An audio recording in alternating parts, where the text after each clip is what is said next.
Next ঘটনাটা share করবেন। আশা করছি আপনাদের ভালো লাগছে এবং জমজমাট হয়ে উঠেছে আজকের প্রোগ্রামটি। এবং আলিফের এই ঘটনাটা আমি একটু বর্ণনা দিতে চাই। এটা হচ্ছে খুবই স্পেশাল একটা স্টোরি, বিকজ আমি যখন শুনেছিলাম এই ঘটনাটা আমার কাছে অসম্ভব অসম্ভব অসম্ভব ভালো লেগেছিল।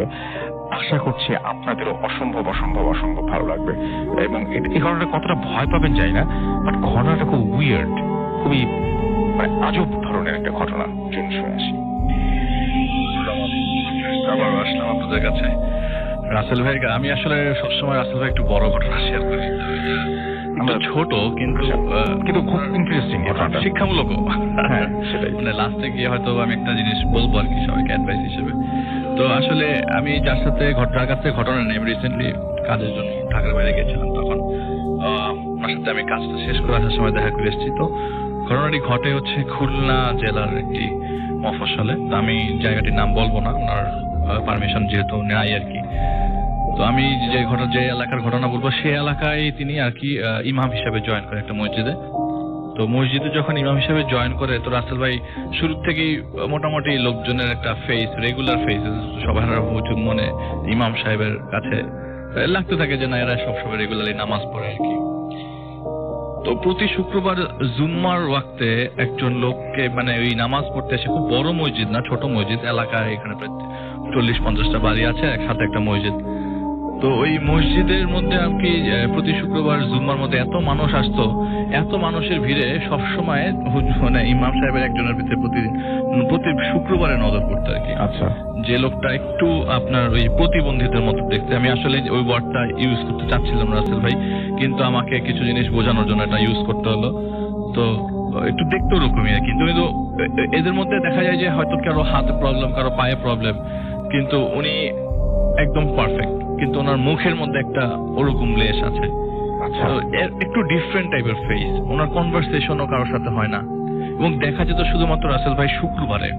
এবং তিনি ওই মসজিদে যে দান বাক্সের টাকা পয়সা উঠে অনেক কোনাগুনিও করতো, মাসওয়ারা হতো, আমল নিয়ে কথাবার্তা হতো, কিংবা আপনার মসজিদে অনেক হাদিস নিয়ে কথাবার্তা হতো। সেইগুলি সে প্রতি একদম পুরো জুম্মার ওয়াক্ত থেকে অনেকক্ষণ থাকতো মসজিদে। তো হুজুর প্রায় মানে ইমাম সাহেব প্রায় দেখতেন ওনাকে যে সে অনেকক্ষণ পর্যন্ত স্টে করছে। তো এখন আমি উনি ওই সময় ওই মুহূর্তে আর কি রমজানের ওয়াক্ত চলে আসে রাসেল ভাই। তো রমজানের ওয়াক্তে ডিসিশন হয় এলাকার সবগুলো বাড়ি মিলে ডিসিশন নেয় যে হুজুরকে খাওয়াবে, মানে হুজুরকে খাওয়া দিবে আর কি, খানা দিবে ইফতারের ওয়াক্তে আর সেহরির ওয়াক্তে। তো প্রত্যেকটা বাড়ির ইন্ডিভিজুয়ালি একদিন মাসওয়ারা হয় যে কবে কবে কোন বাসায় খাওয়া দিবে। তো যারা রেগুলারলি নামাজ পড়তে আসে, তো তারা বসে ডিসিশন নেয় যে কবে কবে খাওয়া দিবে হুজুরকে। তো প্রথম রমজান থেকে শুরু করে একদম 30 রমজান পর্যন্ত কবে কবে হুজুরকে খাওয়া দেওয়া হবে, এটা নিয়ে একটা ডিসিশন, একটা বৈঠক হয় আর কি। তো সেই বৈঠকে রাসেল ভাই হুজুর একটা ফাঁকে হাঁটা চলাফেরা করছিল, সে তো ওই মসজিদেই থাকতো।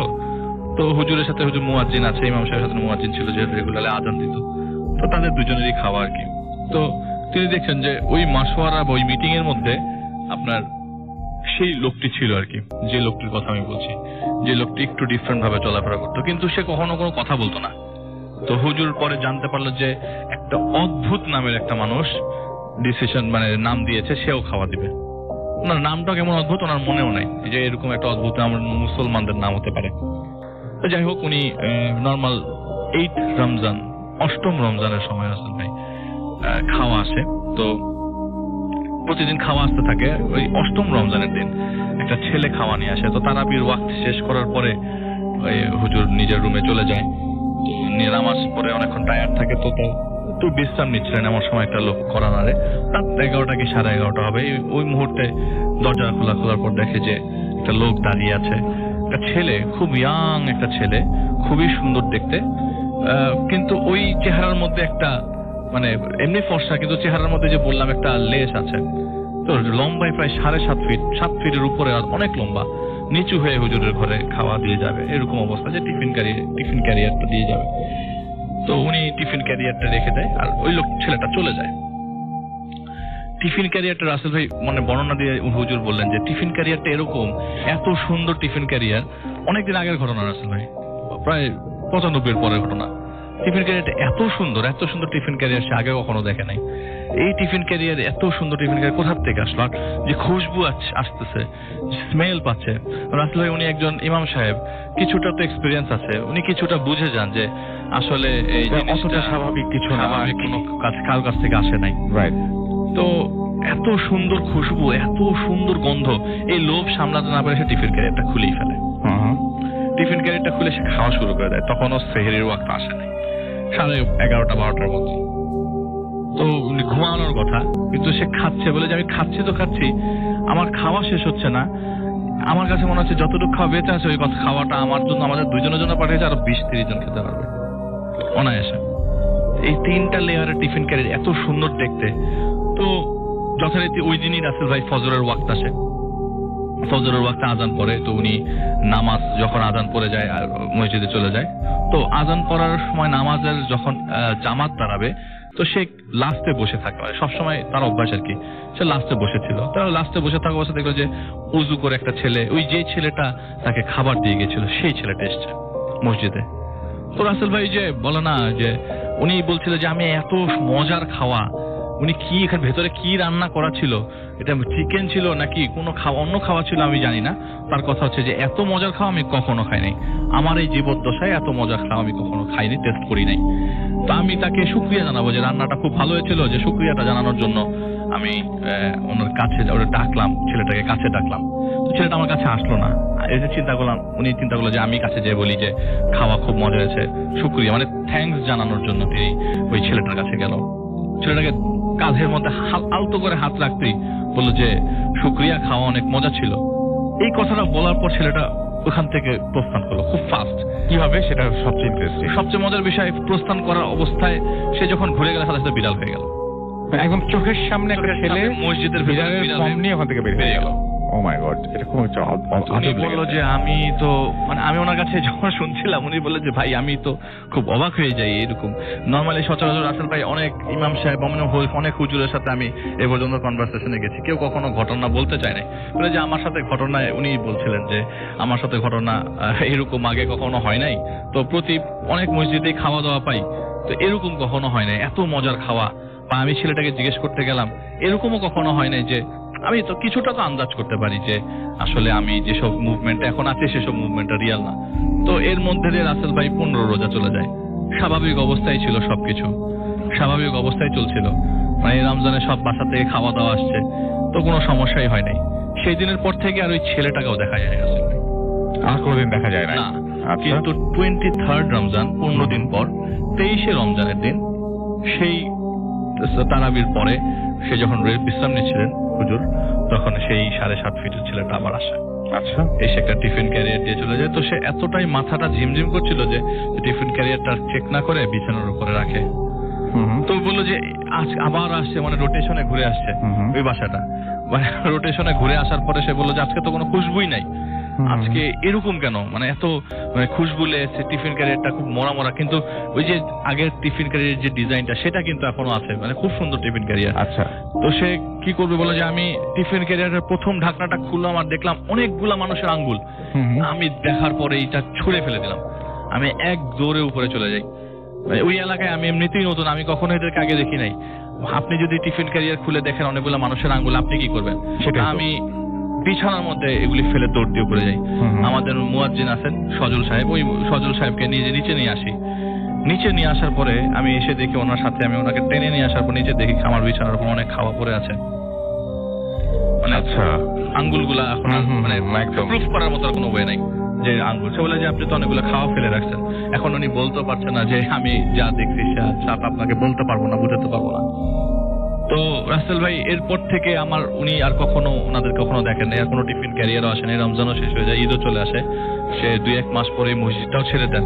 বলে যে এরপরে আমি এত রমজানে এত খাওয়া পেয়েছি, এরপর থেকে আমি কখনো ওরকম কোনো কিছু আর পাই নাই। তো আমার কাছে উনি বলছে যে আমার কাছে এটা হয়তো একটা শিক্ষা ছিল যে ভালো ছিলাম গুতাতে কেন গেলাম, সেটাই, যেটা ভালো ছিল সেটা চলছিল।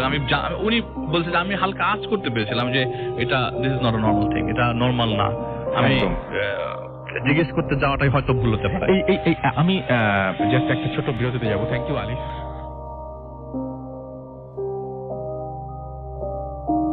আসসালামু আলাইকুম লিসনার্স, থ্যাংক ইউ রাসেল ভাই। আবারও আমাকে সুযোগ করে দেওয়ার জন্য ভূত এফএম ঘটনা শেয়ার করবার জন্য। আর আরেক একটা কথা আমি বলতে চাই, সেটা হচ্ছে যে কয়েকদিন ধরে আমি এরকম শুনছিলাম যে সবাই হসপিটালের ঘটনা শুনতেছে এবং কি মানে না আমি জানি না আসলে হঠাৎ করে আমার কাছে আজকে একটা হসপিটালের ঘটনা এসে গেছে। হ্যাঁ হ্যাঁ সেটাই আমার কাছে খুব ভালো লেগেছে, মানে অনেকদিন ধরেই বলছিল কিন্তু আমরা হসপিটালের ঘটনা পাচ্ছিলাম না। বাট আজকে যখন আমি তো জানতাম না যেটা হসপিটালের ঘটনা, আমি আপনাকে ডেকেছি এবং আপনি যখন ঘটনা বলছেন তখন আমি ফার্স্ট জানতে পারলাম যে ও মাই গড এটা হসপিটালের ঘটনা। ওকে, তো হসপিটালের ঘটনা শুধু না, আরো তো অন্য ঘটনা আছে, সেগুলো আমরা শুনবো। আমরা হসপিটালটা দিয়ে শুরু করি, যেটা ডিমান্ড অনেক বেশি। ঠিক আছে ওকে। আমি যে ঘটনাটি আজকে শেয়ার করব প্রথমে, সেটি আমাদের বাংলাদেশের একজন ভালো প্রফেসরের ঘটনা রাসেল ভাই। আসলে বলতে গেলে তিনি একজন অর্থোপেডিক সার্জন। তো সে 1981 সালে একটি স্বনামধন্য মেডিকেল কলেজ থেকে এমবিবিএস কমপ্লিট করে ইন্টার্নশিপ শেষ করে আপনার বাংলাদেশের বাইরে যায়। তো বাংলাদেশের বাইরে যাওয়ার আগে এমএস করে যায় তিনি সার্জারির উপরে। পরে সে বাংলাদেশের বাইরে যেতে আরো ডিগ্রিজ নিয়ে এসে বাংলাদেশে 1990 থেকে প্র্যাকটিস করা শুরু করে।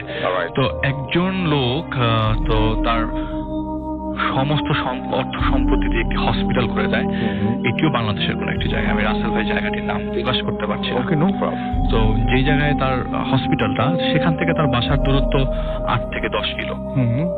তো সপরিবারে তাকে থাকতে হতো। তার 3 ছেলে ছিল আর কি। আচ্ছা, তো সপরিবারে তাকে সেই জায়গায় হসপিটালের কাছেই থাকতে হতো। তো বলে না রাসেল ভাই, এটা অনেক আগের কথা, আচ্ছা পেশেন্ট প্রেমিক বলে। পেশেন্ট বা ডেডিকেটেড পেশেন্ট ফোন দিলে ওই ফোন আর ইগনোর করা যেত না, সেটা রাত 1টা হোক 2টা হোক 3টা হোক। তো যখনই ফোন আসতো তখনই সে ধরে যেত। কম একটা মানে আর রাসেলের আর একটা কলের ক্ষেত্রে বলি, ওই 1990 সালের ঘটনা। তো ফোন এতটা ছিল না, মানে মোবাইল তো বাদ, টেলিফোনই ছিল না। টেলিফোন আর কয়টা ছিল? তো তার বাসায় একটা টেলিফোন ছিল, তার হসপিটালে একটা টেলিফোন ছিল, ওই এরিয়াতে মোটামুটি 3টা টেলিফোন ছিল। আচ্ছা, তো এই 2টা টেলিফোন এবং তাকে যে কোনো ভাবে হোক সবাই কানেক্ট করতো। এই 3টা তো কানেক্ট করতো কি আপনার হসপিটাল থেকে ওই ফোন। নরমালি এতটা ফোনও নাই যে অন্য জায়গায় ফোন করবে, নরমালি ফোন 2টা হসপিটালেই কানেক্টেড ছিল। তো তিনি সবসময় পেশেন্টের জন্য সর্বদা রেডি। ফোন আসলেই সে রাত্রে 1টা। তখন বাসার সবাই একটু ফেড আপ ছিল তার প্রতি যে এরকম করে চলে যাওয়াটা তো কোনো ঠিক না। তো ঘটনার দিন যাই রাসেল ভাই, ঘুরিয়ে পেঁচিয়ে না, ঘটনার দিনে চলে যাই। ঘটনার দিন রাত 1টা রাসেল ভাই ঘুম ভাঙে। এর আগে প্রায় সপ্তাহখানেক হয় কোনো ধরনের ফোন তার কাছে আসে নাই রাত্রেবেলা। তো গভীর রাতের ফোন হঠাৎ করে এসছে রাত 1টা, এবং সে 100% শিওর ফোনটা হসপিটাল থেকে এসছে। আচ্ছা, তো রাত্রে 1টায় ফোনটা সে রিসিভ করে, এবং রিসিভ করে অপর প্রান্ত থেকে ভাষাটা এরকম, মানে খুব ফিসফিস, স্যার একটা ইমার্জেন্সি পেশেন্ট আসতে হবে, খুব কর্কশ গলায়, খুব মোটা গলায়। বলে কি এরকম ভাবে তো আমাকে কখনো হসপিটাল থেকে কল দেয় না। তো নিশ্চয়ই কোনো ইমার্জেন্সি পেশেন্ট আসলেই আসছে হয়তো বা। সে কি করলো, রেডি হয়ে কোনো মতে ড্রেস পরেই বের হয়ে গেল। আচ্ছা, তো বাসার নিচে নামতেই ওই এলাকাতে রাসেল ভাই স্কুটার তো পরের কথা, রিক্সা ওই মুহূর্তে রাতে অ্যাভেলেবেল কোথার থেকে রাসেল ভাই এই জায়গাটাতে, ওটা মফস্বল এরিয়া অবশ্যই, কিন্তু অ্যাভেলেবেল খুবই। তো উনি নামার সাথে সাথে দেখলাম বাসার সামনে একটা রিক্সা দাঁড়িয়ে আছে। রেডি একদম, মানে তার হাতের নাগালি। তো সেই রিক্সাওয়ালাকে জিজ্ঞেস করলো যে এই জায়গায় যাবা কিনা। রিক্সাওয়ালা বললে একটু ভাড়া বাড়ায় দিলে যাবো। তো রিক্সায় উঠেছে। তো তার কথা মতো রাসেল ভাই, আসলে আমার ঘটনার সাথে রিক্সাওয়ালা কোনোভাবে জড়িত না, বলে দিই আগের থেকে। তো তার কথা মতো যে রিক্সায় এত জোরে টানছে, আমি এখন যে মানে আলিফ এখন যে তুমি দেখো মেশিন রিক্সাগুলো দেখো, ওটার থেকে অনেক ফাস্ট, এত জোরে রিক্সা টানছে। তো আমি কিছুক্ষণের মধ্যে প্রায় 15 মিনিটের মাথায়, আমি 10 থেকে 12 মিনিটের মাথায় আমি হসপিটালের কাছে চলে যাই।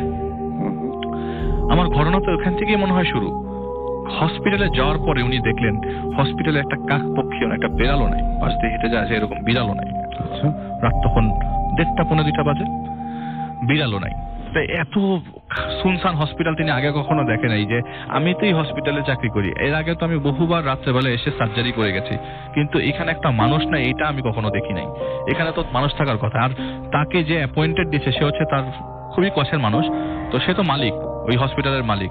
অনেক মানুষ অ্যাপয়েন্টেড করা, প্রায় 20 থেকে 25টা বেড আছে রাসেল ভাই।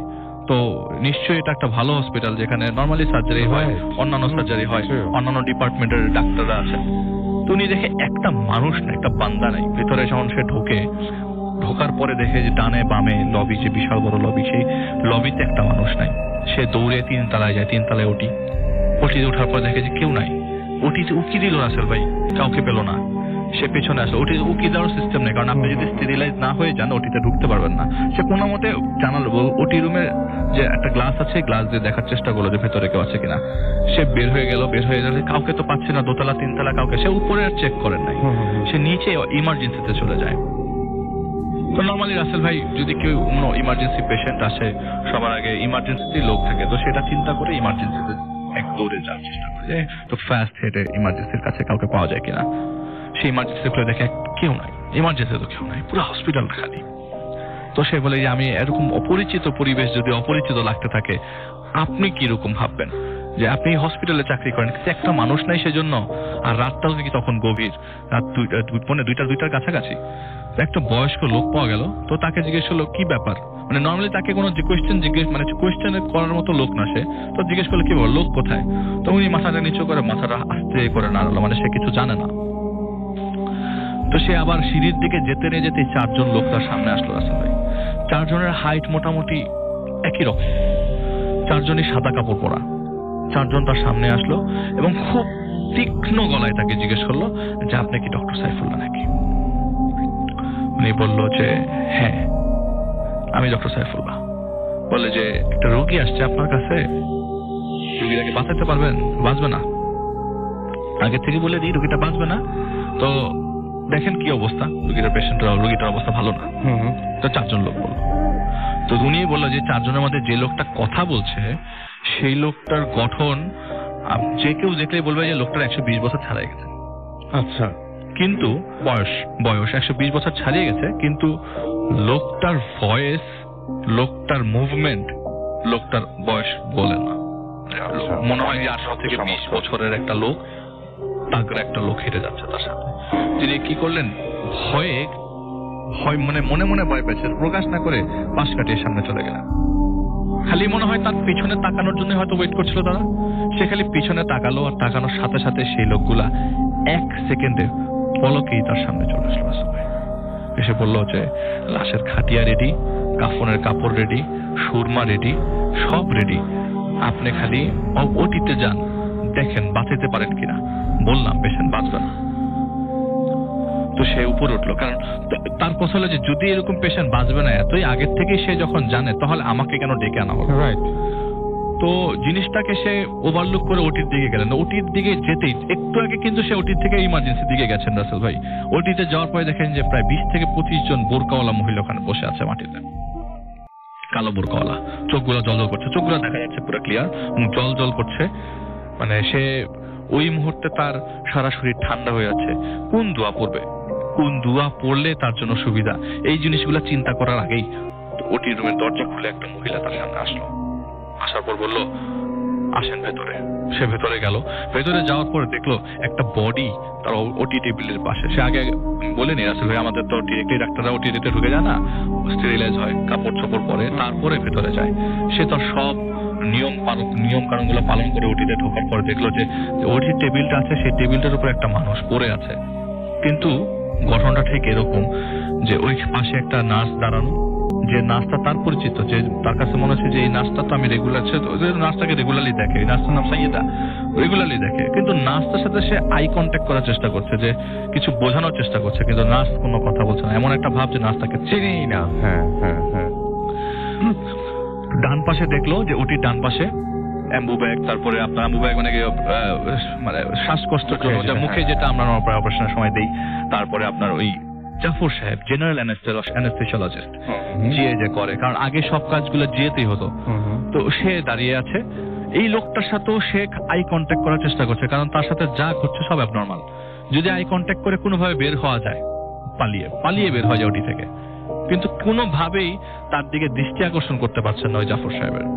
ওই 2 জনকেই সে চেনে ওটিতে, আর কাউকেই কিন্তু চেনে না। পেশেন্ট তো রাসেল ভাই কি বলবো, পেশেন্টের গঠন এখন বলি যে ওটি যে অপারেশন যে টেবিলটা যেখানে বসে অপারেশন করা, যেখানে পেশেন্টকে রেখে অপারেশন করা হয়, পুরা শরীরটা জুড়ে অপারেশন টেবিলটা পেশেন্টের জুড়ে আছে। আর যে পেশেন্টের যে মাথাটা, সেই মাথাটা নিয়ে দাঁড়িয়ে আছে সেই সাইয়েদা নার্স, সে দাঁড়িয়ে আছে। পেশেন্টের মাথা থেকে চোখগুলা টপ, মানে নর্মাল অবস্থায় টপ মানে চোখগুলা নড়ছে বোঝা যাচ্ছে, আর পা গুলা সব আলাদা আলাদা, পাগুলো সব আলাদা পড়ে আছে। তো এই অবস্থায় আপনি কি করবেন রাসেল ভাই? আপনি একজন সার্জন হলে আপনি কি কিছু ডিসাইড করতে পারবেন? না আমার রিপোর্ট আছে, না আমার পেশেন্ট বেডে ছিল, না ইমার্জেন্সি অবস্থা থেকে নিচে থেকে কোনো রিপোর্ট এসছে, না পেশেন্টের কোনো আলাদা করে আমার তো মাথায় কাজ আমি করবে না আসলে। কি অপারেশন করবো এই পেশেন্টের? একদম সেটাই। সে দুইজনকে অনেকবার আঙ্গুল দিয়ে গুতা দেয়, কথা বলা মানে একটা মূর্তি মাথা ধরে আছে। সে অনেকবার চেষ্টা করে তার সাথে কথা বলার জন্য, কিন্তু কেউ তার সাথে কোনো কথা বলে না। সে ওখানে কি করবে? কিচ্ছু করার নাই। হঠাৎ করে এরকম 10-15 মিনিট তার শরীর থেকে ঘাম ঝরছে।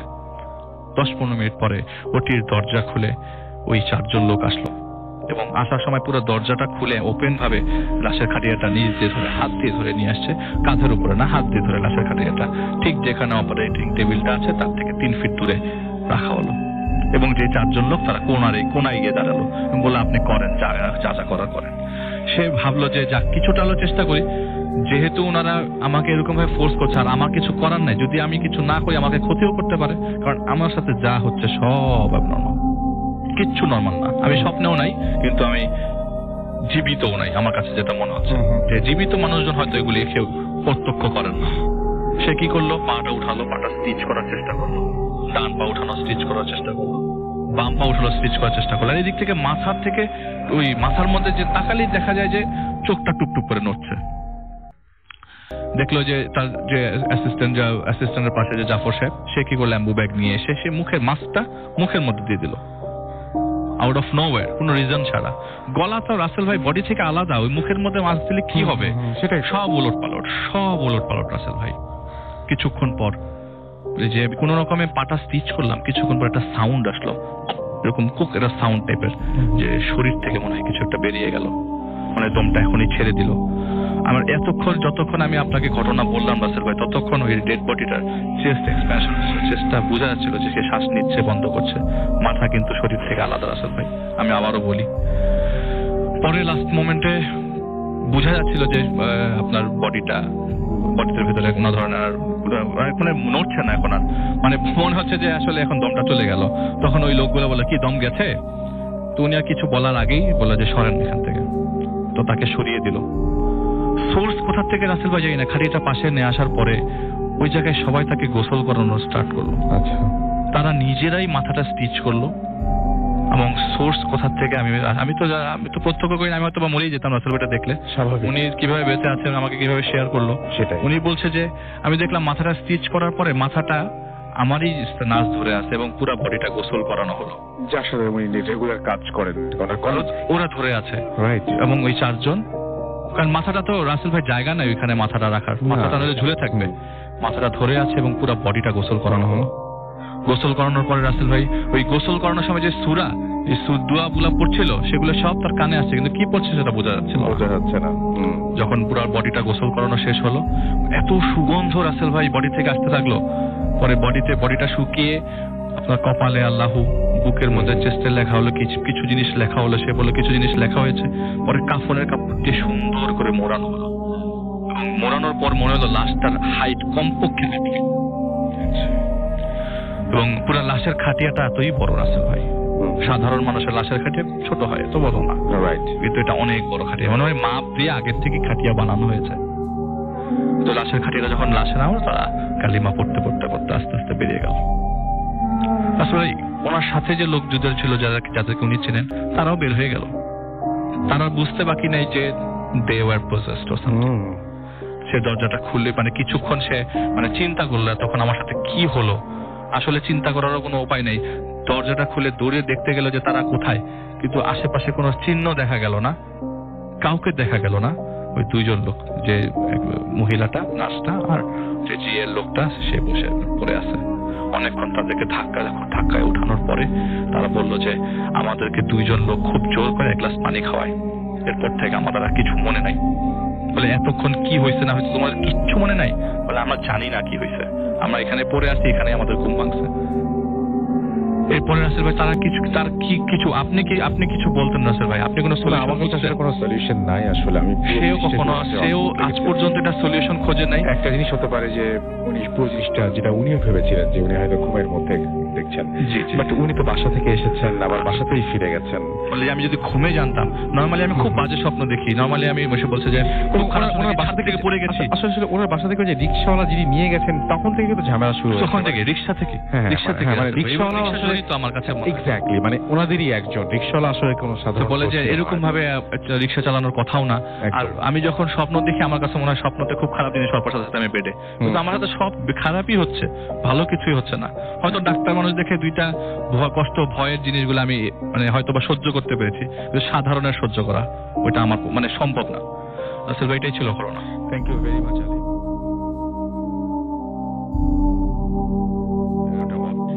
সুন্দর একটা ঘটনা এবং অনেকদিন পরে শিউরে ওঠার মতো একটা ঘটনা পেয়েছি, যেটা নিয়ে এসছেন ডক্টর আলিফ, এবং আমরা সেই ঘটনাটা এখন যাব। আমাদের ডক্টর আলিফ আহমেদ বাবু এবং আপনার সাহেবের তিনজনের একটা ভিডিও আপ করেছি আমরা আমাদের পেজে, অবশ্যই ভিজিট করে সেটা দেখবেন আশা করবো আমরা। এবং সেটার জন্য আপনাকে যেটা করতে হবে সেটা চলে যেতে হবে www.facebook.com/bhutatram.russell এই অ্যাড্রেসে। আমরা চলে যাচ্ছি ডক্টর আলিফের ঘটনায়। আসসালামু আলাইকুম everyone, happy new year. Rasel ভাই আবারও একটি ঘটনা শেয়ার করে নিয়ে আসলাম আপনাদের। হ্যাপি নিউ ইয়ার জানানো হয়নি যদিও। যে ঘটনাটা আজকে বলতে যাচ্ছি, সবাইকে একটু রিকোয়েস্ট করবো যে আসলে একটু চিন্তা করতে, যে ঘটনাটা কিরকম হতে পারে, একটু ডিপলি চিন্তা করতে সবাইকে রিকোয়েস্ট করবো। তো যে ঘটনাটা বলবো সেটা বরিশালের একটি জায়গা, নামটি বলছি না।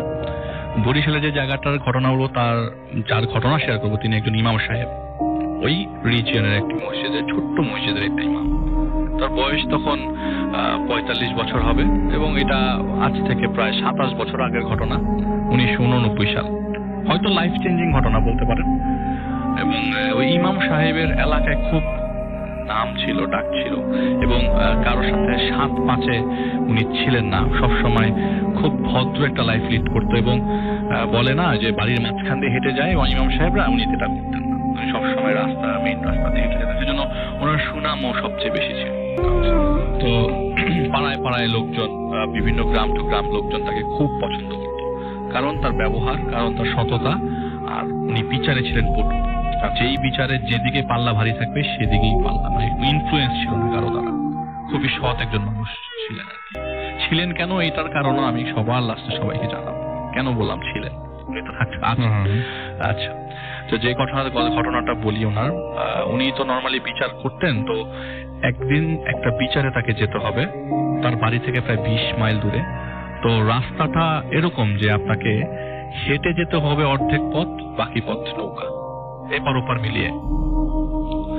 তো সেই দিন ওনার বাসা থেকে খুব প্রেশার আসছিল যে যেতে বারণ করছিলেন তার ওয়াইফ, কারণ তার ছেলের শরীর খুব খারাপ ছিল। এবং তার ছেলেটা ছিল 14 বছর বয়স, আজমত নাম ছিল, আজমত আলী। তো ছেলের শরীর এতটাই খারাপ ছিল যে ছেড়ে আসতেও পারছিলেন না, কিন্তু বিচারটা ছিল তার বন্ধুর ছেলের বিচার ছিল। তো পরিচিত যেহেতু, তাকে যেতেই হতো। আচ্ছা। তো বাসার সবাইকে মানিয়ে, নিজেকে মানিয়ে তিনি রওনা দেন ওই জায়গার উদ্দেশ্যে বিচার করতে। তো ফজরের নামাজ পড়ে বাড়িতে মসজিদে নামাজ পড়িয়ে তিনি রওনা দেন, এবং মসজিদে একজনকে দায়িত্ব দিয়ে যান নামাজ পড়ানোর জন্য বাকিরা বক্তের। আচ্ছা।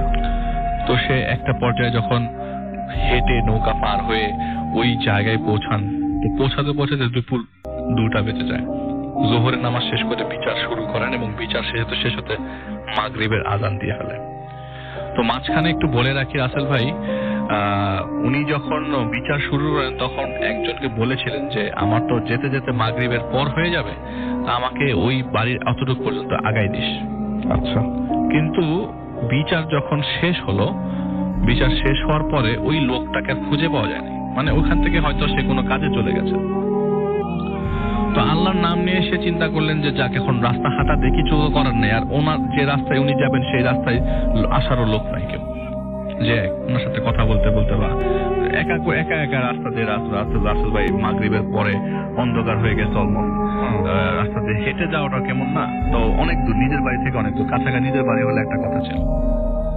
তো রাস্তায় হাঁটছে প্রায় ঘন্টাখানেক, হাতে কোনো ঘড়িও ছিল না, এবং আনফরচুনেটলি বাড়ি থেকে কোনো টর্চ লাইটও সে আনতে পারেন নাই। তো যতটুকু আলো, গ্রামের মানুষ তো গ্রামের আলোর পথে অন্ধকারেই অনেকে হাঁটে, অনেকে অন্ধকারেই অনেককে চেনে। তো হাঁটতে হাঁটতে প্রায় ঘন্টাখানেক হাঁটার পর তিনি শুনতে লাগলেন আশেপাশ থেকে এশার আজান করছে। তো এশার আজান পড়ছে যে এখন উনি নিয়ত করলেন যে আমি এখন এশার নামাজটা না করে আগাবো না। আচ্ছা, এখন আশেপাশে মসজিদ খোঁজার পালা। হঠাৎ করে সামনে একজন লোক পেলেন। লোক তার ভাষ্য মতে লোকটার হাইট কমপক্ষে 6 ফিট হবে এবং লোকটাকে সে জিজ্ঞেস করলেন যে এখানে কি আশেপাশে কোনো মসজিদ আছে কিনা। আচ্ছা, লোকটা একটা রাস্তা দেখাই দিল যে আপনি সোজা যে টানে পায়ে একটা মোচড় নিলেই সামনে একটা মসজিদ পাবেন। খুব বেশি বড় মসজিদ না, ছোট মসজিদ, আপনি ওই মসজিদে নামাজ পড়তে পারেন। তো সে কি করলো, ওই রাস্তা দেখে বিসমিল্লাহ বলে ওই রাস্তা দিয়ে হাঁটা শুরু করলো। অচানা একজন মানুষের কথা শুনে হাঁটছে, তো তার কাছে রীতিমতো একটু ভয়ই লাগছে যে আসলে হাঁটছি কোন রাস্তা দিয়ে হাঁটছি। ইভেন রাস্তার মাঝখানে যাওয়ার পথে তার মনে হলো আমি যদি এখন ব্যাক করি আমি আর চিনবো না, মানে আমার কারো হেল্প লাগবে। আচ্ছা, তো তিনি কি করলেন, ওই মসজিদ খুঁজছে। তো উনি যতই ভিতরে ঢুকছে ততই আজানের আস্তে আস্তে আজানের শব্দটা ক্ষীণ হতে থাকলো। যে তিনি মনে করছেন যে আমি ভিতরে ঢুকছি, হয়তো বা এখন মসজিদের থেকে আরো দূরে সরে গেছে। তো হঠাৎ করে একজন মহিলাকে দেখলেন উনি। তো মহিলাকে দেখলেন, মহিলা গোয়াল ঘর থেকে ঘরের ভিতরে ঢুকবে এমন সময় এক মহিলাকে জিজ্ঞেস করলেন যে আপা এখানে আশেপাশে কোনো মসজিদ আছে কিনা। তো মহিলা তাকে বলল আপনি তো একটু ঘোরা রাস্তায় চলে আসছেন, একটু বেশি দূর চলে আসছেন। হ্যাঁ, ঘোরা রাস্তায় চলে আসছেন, আপনি পিছনে যে টার্ন নিলে মসজিদ পাবেন একটা, একটু হাঁটতে হবে 3-4 মিনিট। তো উনি বললেন যে ঠিক আছে। তো উনি হেঁটে একটু সামনে আগানোর পর দেখলেন যে আরো গভীরে ঢুকে গেছেন এবং মোটামুটি তার রাস্তার মনে নাই যে সে কিভাবে এসছেন, অন্ধকার। তো একটু পরে যখন সামনে যিনি দেখলেন একটা মসজিদ, কোথায় এমন মসজিদ আমি কখনো দেখি নাই।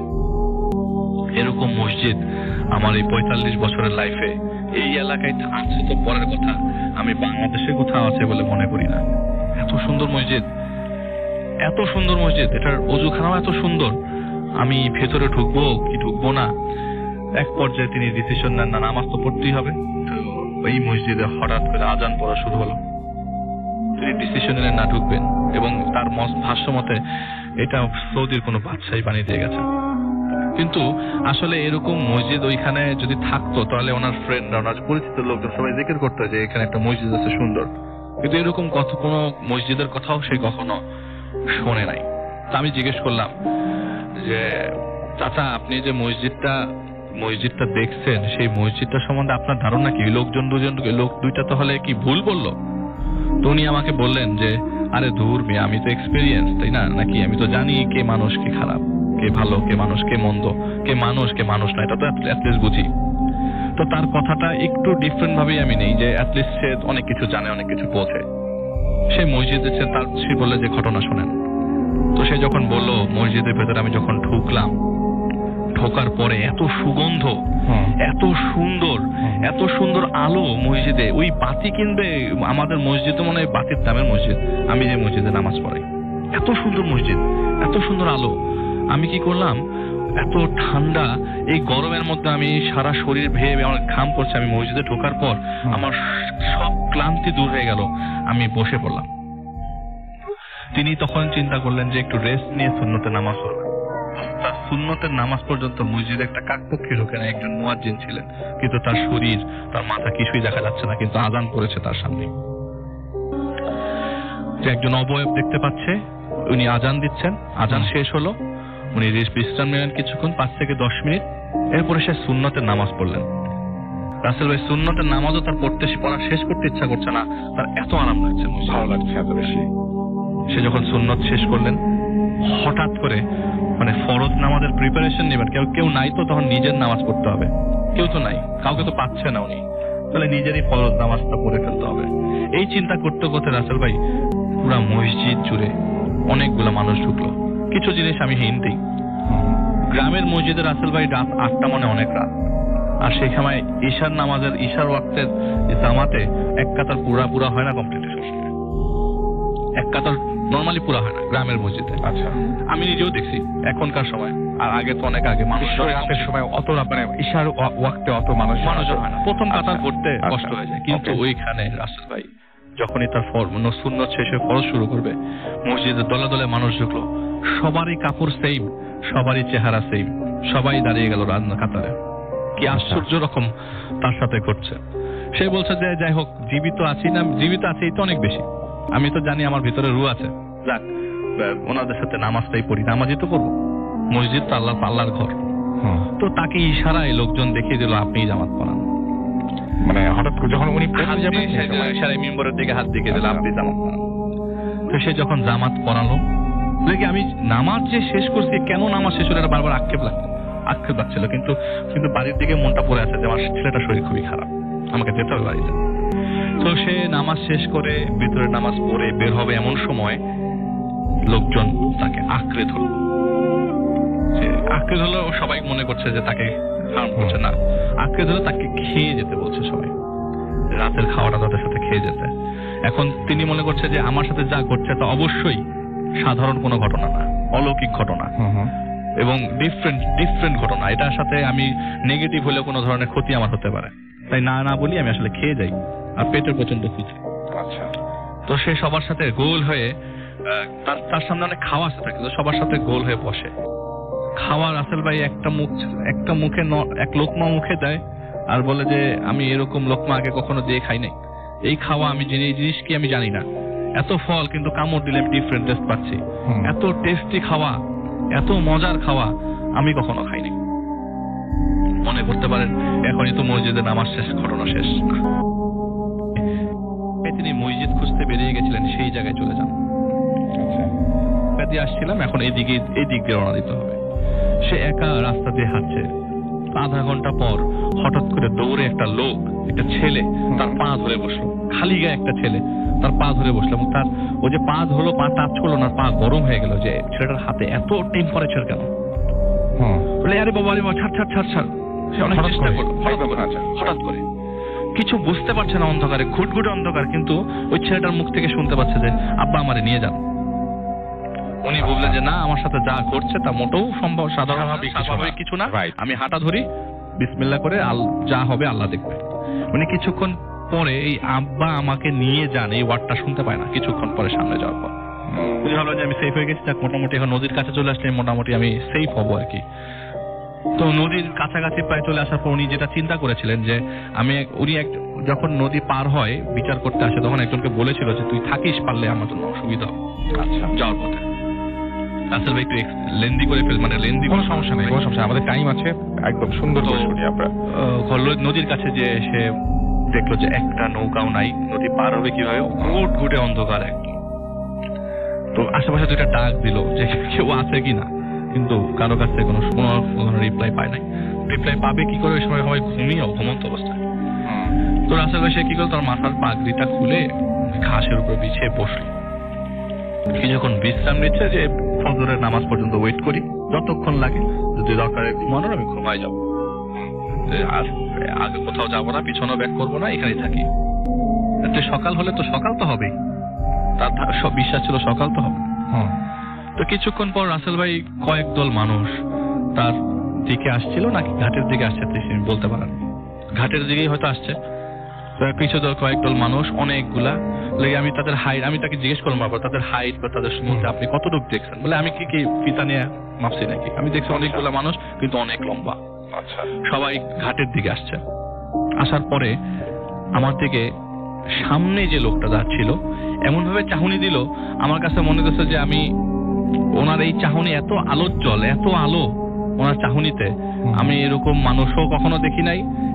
এই আলো একজন মানুষের মধ্যে এত ঘুটঘুটে অন্ধকারের মধ্যে পড়তে পারে, এটাও কখনো ভাবি নাই। আচ্ছা, আমি দেখলাম তাদের সাথে একটা লাশের খাটিয়া আছে এবং একটা লাশ আছে, সঙ্গে করে একটা লাশের খাটিয়া তারা নিয়ে এসেছে, এবং এরা হচ্ছে সেই মানুষজন যারা তার পেছনে নামাজ পড়েন। রাইট।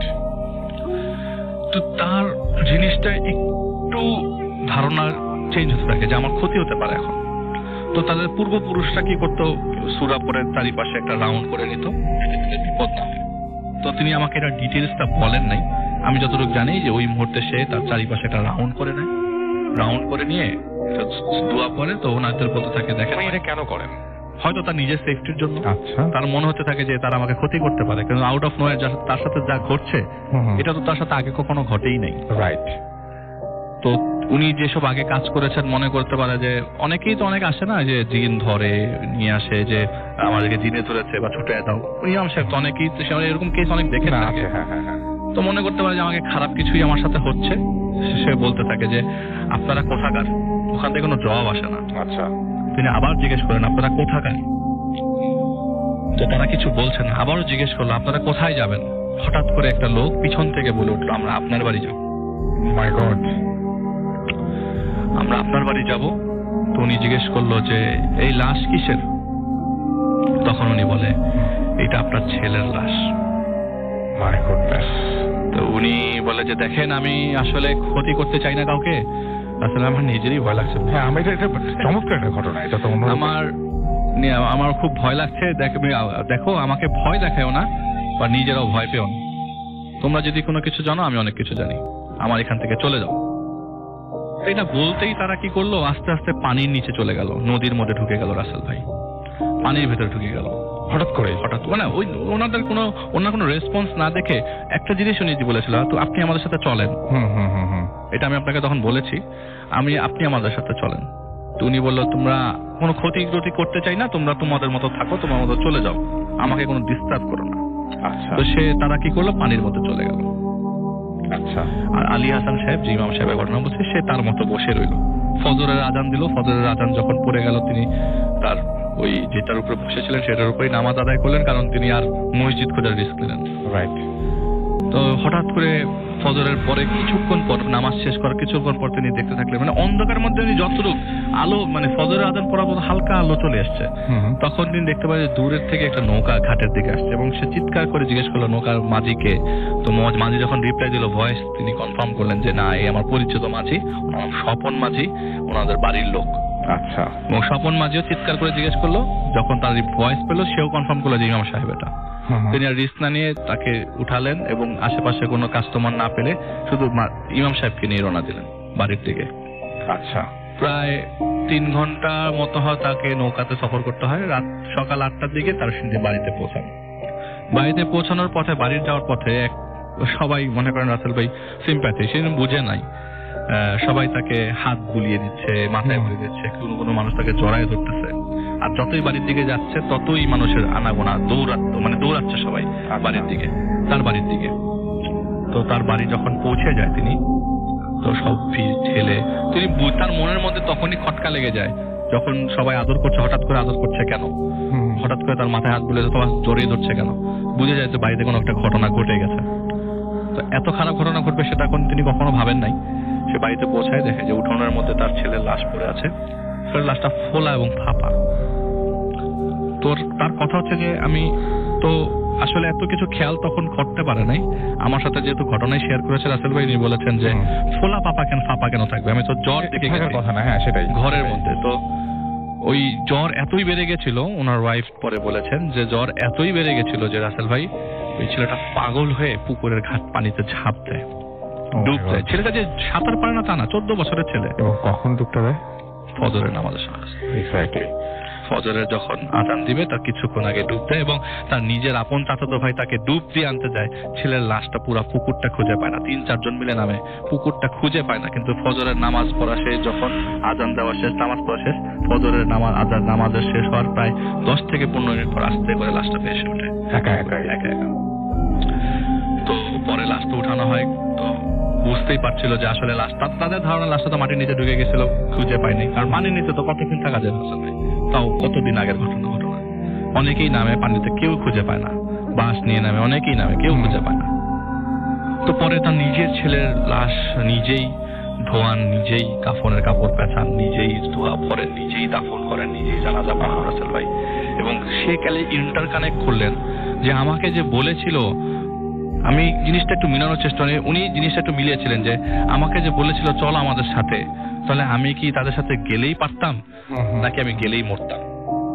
তার কোয়েশ্চেনটা সবসময় তার নিজের কাছে এটাই। তাহলে আমি আসলে মনে হয় ছেলেটাকে পেতাম, কিছুক্ষণের জন্য হলে তো পেতাম, আমি থাকলে হয়তো বা সে পানিতে ঝাঁপতে পারে। এই দুঃখটা থেকে গেছে, এই দুঃখটা ছিল, এখনো পর্যন্ত আছে। তা এখন পর্যন্ত আছে সেটা বললে ভুল হবে রাসেল ভাই। আমি ওনার কাছ থেকে যখন ঘটনাটাই নিই তো অনেকদিন আগে, প্রায় 10 দিন আগে, এই গত 3 দিন আগে মারা গেছেন।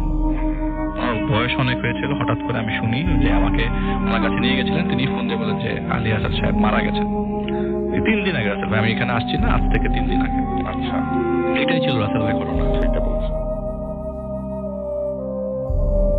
রাসেল ভাই, আমার নেক্সট স্টোরিটা শেয়ার করবার পূর্বে আপনাদের একটু ডিস্টার্ব করব। আসলে স্টুডিওতে ঢোকার পরে মোবাইল ফোন তো চালানো যায় না, তো মার আজকে বার্থডে, একটু উইশ করে হ্যাপি বার্থডে আন্টি, আপনাকে অনেক অনেক হ্যাপি বার্থডে মা। আমি আসলে তখনই বলতাম, আমি ভুলে গেছিলাম, সরি রাসেল ভাই। No problem, no problem. আসলে অনেক অনেক শুভকামনা আপনার জন্য, নতুন বছর আপনার জন্য অনেক সুন্দর যাক, আশা করবো যে ভালো যাবে প্রতিটা দিন। থ্যাংক ইউ রাসেল ভাই। তো যে ঘটনাটি শেয়ার করবো, যে এটা একটি যমজ বোনের ঘটনা, অনেকদিন আগের ঘটনা রাসেল ভাই। আচ্ছা, আমরা যখন ক্লাস 8-এ পড়তাম তখনকার ঘটনা। পরিবারে বাবা মা সহ 2 ভাই ছিলেন আর কি, তারা ক্যাডেটে পড়তেন, তারা ক্লাস 8-এ পড়তো তখন। 1983 সালের ঘটনা। বাবা TNT-তে চাকরি করতো, তো যখন করতো, অ্যাকচুয়ালি আমার নানাকেও তিনি চিনেন, তার বাবা চেনেন আর কি। এতটাই মানে উনি ঘনিষ্ঠ ছিলেন। হ্যাঁ, মানে উনি এতটাই রিনাউন। আচ্ছা আচ্ছা, TNT। তো 83 সালের সেই ঘটনাতে চলে যাই। তো তারা তো কোয়ার্টার পায় গভর্নমেন্টের, সেই গভর্নমেন্টের কোয়ার্টার আবার 2 তলা। আচ্ছা, 3 তলা অর্ধেক ছাদ অর্ধেক ফ্ল্যাট আর কি, তাদেরকে সেখানে থাকতে দেয়। তো আসলে ভাই বলি, ইলেকট্রিসিটির একটু ঝামেলা ছিল ওই সময়। থাকতো সব, মানে সারাদিন থাকতো কতবার সেটাই গোনা যেত আর কি। আচ্ছা, মোস্ট অফ দ্য টাইম থাকতো না। তো তাদের 2 জনের লাইফে এরকম ঘটনা ঘটতে পারে না, কখনো কল্পনা করতে পারে না। সেদিনের ঘটনায় চলে যাই। তো গরমকাল, তো রাসেল ভাই ইলেকট্রিসিটি ছিল না। লুবনা এবং স্বপ্না, যে 2 জন আন্টির কথা বলছি, লুবনা যার কথা বলছি তিনি হচ্ছে স্বপ্না থেকে 25 সেকেন্ডের পর। আচ্ছা, তো উনি বাইরে যান আর কি। তো আপনার ছাদের যে পোর্শনটা যেটা আছে সেখানে ইলেকট্রিসিটি নাই। তো অনেক রাত হয়ে গেছে, প্রায় 10টা সাড়ে 10টার দিকে ইলেকট্রিসিটি নাই। তো ওই সময় তার মা তাদেরকে খেতে ডাকছিল। তো মোটামুটি ইলেকট্রিসিটি না থাকবার কারণে অন্ধকারে খাবে, আর ওই হারিকেনের আলোয় খাবে, সেজন্য তারা বলছে যে ইলেকট্রিসিটি আসলে খাবো। আচ্ছা, তো তারা ওই জায়গায়, ওই যে পোর্শনটা ছাদ ছিল সেই জায়গায় যায়। তো উনি জাস্ট দাঁড়িয়েছিল, 5 থেকে 7 মিনিট হবে, এমন সময় একটা চিৎকার আসে। এক চিৎকারে দৌড় দিয়ে যায়, এবং এই চিৎকারটা স্বপ্নারা তখন তিনি বুঝে ফেলেন। এক দৌড়ে রুমে যান এবং দেখেন যে স্বপ্না পড়ে আছে মেঝেতে। তো ওনাকে উঠানোর পরে যখন জ্ঞান ফেরে, তখন জানতে চায় যে আসলে কি ঘটেছিল, তোর সাথে তুই এরকম পড়েছিল কেন, হঠাৎ করে অজ্ঞান হয়ে গেলে গেলাম। ছোট বোন যে বলছে, স্বপ্না, ছোট বোন বলতে কি বুঝিস, কিন্তু ছোট। তো উনি বলতে লাগলেন যে আসলে আমি ইলেকট্রিসিটি যখন ছিল না তখন আমি ওয়াশরুমে ছিলাম, চুল আঁচড়াচ্ছিলাম আপনার আয়নার দিকে। হঠাৎ করে ইলেকট্রিসিটি চলে যাওয়ার পরে আমি রুমের দিকে যাই। এইটা পরে একটু ভীত সন্তুষ্ট রাখি, রুমের দিকে যাই। এমন সময় হালকা আলোয় বুঝতে পারি কে যেন আমার টেবিলের পাশে দাঁড়িয়েছিল। আচ্ছা, আমার পড়ার টেবিলের পাশে। আমি আরো কাছে যাওয়ার পর দেখি যে পড়ার টেবিলের পাশে যে দাঁড়িয়েছে তার সাথে কোনো মাথা নাই, এবং সব জোরে জোরে হাসছে, সাউন্ড পাচ্ছে, কিন্তু উনি কে আমি জানি না। এরপরে তাকে ধরার এক প্রচেষ্টা চালায়, ধরার প্রচেষ্টা চালায়। তিনি বাড়ি বোনে ওই রুমটা পুরো দৌড়ে গিয়ে বাইরে গিয়ে পড়ে যায় রুম থেকে বের হয়ে।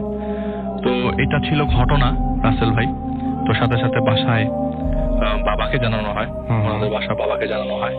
তো যেহেতু রিসেন্টলি শিফটেড গভর্নমেন্ট করার, তো এখনই তো শিফট করা যাবে না। তার প্লাস মেয়ের এখন প্রেশার দিচ্ছে যে ওই মেয়েটা, ছোট মেয়েটা স্পেশালি, যে তো বড় মেয়েটা বলছে যে তুই তো সব ওই বুয়ার কাছ থেকে ভূতের গল্পটার প্রশ্ন, গ্রামের ভূতের গল্পের প্রশ্ন, ভুল হতে পারে।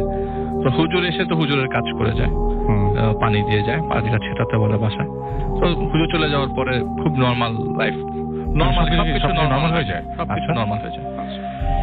অ্যাবনর্মালিটিস আসলে রাসেল ভাই এটা হঠাৎ করেই হয়। আচ্ছা, তো সবাই বলতে থাকে যে এটা তোর হ্যালুসিনেশন, অথবা তোর খারাপ কিছু চিন্তা অথবা তোর মাথার সামনে চলে আসে, সেটা থেকে ভাবনার কারণে হয়তো এরকম হচ্ছে। তুই এটা ফিল করতেছিস, যার এটা বাদ দে, এটা মাথা থেকে সরাই ফেল। সবাই যেরকম ভাবে আর কি, প্রথম ব্যাপারটা উড়িয়ে দেওয়া, সাধারণ মানুষটা যেভাবে হ্যাঁ, আপনি হলেও তাই করতেন। সেটাই। তো রাসেল ভাই এখন কিছুদিন পর, তার 15 থেকে 20 দিন পরে প্রচন্ড বৃষ্টি পড়ছে। হঠাৎ পয়লা বৈশাখের পরে, তো মানে বৈশাখের কাল বৈশাখী ঝড়, চারিদিকে প্রচন্ড বৃষ্টি এবং শব্দ, স্পেশালি হচ্ছে দরজা জানালা, বাজ পড়ার শব্দ, বাড়ি খাওয়ার শব্দ, চারিদিকে গাছের পাতা যে ধরছে এটা শব্দ, মানে খুব খারাপ অবস্থা। খুব বেশি সময় না, রাত্রে 8:30 কি 9টা বাজে। তো ওনারা চাচ্ছিল যে বৃষ্টির মধ্যে বাইরে যে ভিজবে, তো অভ্যাসটা ওরকমই আর কি। ছোট বাচ্চা মানুষ তো, এইটা পরে কত বড়, বেশি বড় না। তো দুইজনই একসাথে দরজা খুলবে আর কি। তো দরজা খুললেই তো ছাদ, দরজা খুলেই পাড়া দিতে যাবে, এমন সময় দেখে যে ছাদের মধ্যে অনেকগুলো কবর। রাসেল ভাই, একটা লোক কোনায় কবর খুঁড়ছে এরকম ছাদের মধ্যে কোদাল দিয়ে। ওনাদের কথা হচ্ছে কি দেখলাম এটা আসলে, কোদাল দিয়ে মাটি খুঁড়ছে নাকি কবর খুঁড়ছে নাকি মানে কি বাড়ি দিচ্ছে কি, আমি হঠাৎ করে ছাদের মধ্যে এরকম একটা অবয়ব দেখতে পাই তারা। আচ্ছা। তো দৌড়ে তার বাবার কাছে যায়। বাবা মাকে দুইজনকেই ডেকে নিয়ে আসে, টেনে নিয়ে আসে, ওয়ান কাট অফ টেনে হেঁচড়ে নিয়ে আসে দুইজনে। এবার কিন্তু আসলে একজন দেখে নাই, দুইজন একসাথে দেখে। তো বাবা মা বলে কোথায় কি, কোথায়, আমি তো কিছু, সবকিছু নর্মাল, কোনো কিছুই দেখতে পাচ্ছে না। এবং বাইরের থেকে ভিতর থেকে হারিকেনটাও নিয়ে পর্যন্ত এসছে যে আসলে ছাদটা তো অন্ধকার, ছাদের মধ্যে কিছু দেখা যায় নাকি, ভেতরে যায়, বৃষ্টি তো রাসেল ভাই যেতেও পারছে না। আচ্ছা। তো বাবা বলে যে ধুর এগুলি বাদ যেত, তোরা যে বাসায় রুমে যা ঘুমা। তো তাদের মধ্যে আবার যে মানে মনের মধ্যে জেগে উঠেছে কি দেখলাম আসলে, আবার যাই দেখি। তো এই ভীত অসন্তুষ্ট অবস্থায়, এত ভয় পাওয়া অবস্থায় তারা এত সাহস করে, এতটুকু ভয় পেয়ে এত সাহস করে দরজাটা আবার ফাঁক করে দেখে যে কি হচ্ছে সেখানে। সে তারা দেখতে থাকে যে অনেকগুলো কবর একসাথে ছাদের মধ্যে, ওই অতটুক জায়গায়, ওই অতটুক পোর্শনে অনেকগুলো কবর এবং অনেকগুলো মানুষ হাঁটছে ওই কবরের পাশ দিয়ে। কেউ তসবিহ পড়ছে, কেউ কাঁদছে, কেউ কথা বলছে দূরে দাঁড়িয়ে, অনেকগুলো মানুষ একসাথে ছাদের মধ্যে দেখতে পায়। আচ্ছা। এবং যে লোকটা কবর খুঁজছিল সে তখনও স্টিল ওই জায়গায় ছিল। আচ্ছা। তো তারা ব্যাক করে এসে বাবাকে খুব জোর প্রেসার দেয় যে এই বাসাটা চেঞ্জ করতে হবে, আমরা এখানে থাকবো না। আচ্ছা। এরকম যদি হতে থাকে তাহলে আমাদের উপর এফেক্ট পড়বে, বেশ ভালো এফেক্ট পড়বে। তো বাবা বলে যে আমি তো রিসেন্টলি চেঞ্জ করে আসছি এই গভর্নমেন্ট কোয়ার্টারে, আমি যেতে পারবো না আসলে এখনই, তো একটা ব্যবস্থা করি। তো বলে যে না, তুমি যদি না যাও তাহলে আমরা অন্য জায়গায় থাকি, অন্য বাসায় থাকি। তো বাবা অনেক জোরাজুরি করে ওদেরকে রাখার ব্যবস্থা করে যে না কিছুদিন দেখি, সময়ও তো লাগে বাসা খুঁজতে। তো তার বাবা তাদেরকে প্রেশার দেয়। এর মধ্যে প্রায় 5 থেকে 7 দিন পর ওই ঘটনা, তাদের এক মামি মারা যায়। আচ্ছা। তো মামি মারা যায়, তো মামির কবর হয়েছে নানার বাড়িতে। তো নানার বাড়ি মানিকগঞ্জে। সেই নানার বাড়িতে কবর দেওয়ার পর ওই কবর যখন দিচ্ছিল, তারা আবার একদম ঘরের সাথেই যে বাড়ি, তার সাথেই কবরস্থান, পারিবারিক গোরস্থান। খুব বেশি গোরস্থান না, 12 থেকে 14টা কবর আছে। আচ্ছা। তো তারা দূর থেকে দেখে যে কবরস্থ করছে, অনেক মানুষ তো ভিড়, তো তারা দূরে, কবরস্থানের ভেতরে তো মহিলাদের মেয়েদের অ্যালাউড না, ওরা দূরে ছিল আর কি, মেয়ে দুটা। তো বাসায় আসে প্রায় 10, ওই মারা যাওয়ার সব টুলখানি শেষ করে বাসায় আসে যখন 13 দিন পর, হঠাৎ করে আবারও তারা ছাদে যাবে, এমন সময় দরজা খুলে ছাদে পাড়া দিতেই দেখে যে ঠিক একই রকম যে কবরস্থানটা তারা পারিবারিক গোরস্থান দেখে এসছে নানার বাড়িতে, ঠিক একই রকম গোরস্থান ওই তাদের ছাদের উপরে, একই রকম সেই কয়টা কবর। এটা হতে পারে তাদের হ্যালুসিনেশন, হতে পারে তাদের রং ধারণা, হতে পারে তাদের ভুল ধারণা, কিন্তু দুইজন একসাথেই দেখার কথা না। বলে একজন দেখবে যে আগে এফেক্টেড হয়েছিল, সে প্রথমে অজ্ঞান হয়ে গেছিল, সে দেখতে পারত, কিন্তু দুজন একসাথেই দেখে। এরপর থেকে একদম জোর করে তার বাসাটা চেঞ্জ করে ফেলে, এবং যে হুজুরটা এসেছিল সেও বলে যে এখানে একটা খারাপ নজর আছে, আপনারা বাসাটা চেঞ্জ করে ফেলে আপনাদের জন্য ভালো হবে। বাসাটা চেঞ্জ করে ফেলে, কিন্তু ওই ইফেক্টটা অনেক দিন রয়ে যায় তাদের দুই বোনের মধ্যে। এতে তাদের পড়াশোনার দিকেও ভালো প্রেশার পড়ে, ভালো ইফেক্ট পড়ে। তো রাসেল ভাই, এইটাই ঘটনা ছিল যে তারা ওই বাড়িতে এই কয়েকদিন, প্রায় 1.5 মাস যে কয়েকদিন ছিল, সেই কয়েকদিনে 1.5 মাস খুব ভয় ছিল, এবং এই কন্ডিশনগুলো তাদের সাথে কয়েকবার ঘটে যায় ওই বাসাতে। অনেক ধন্যবাদ আলিফ আপনার ঘটনার জন্য, আপনাকে এবং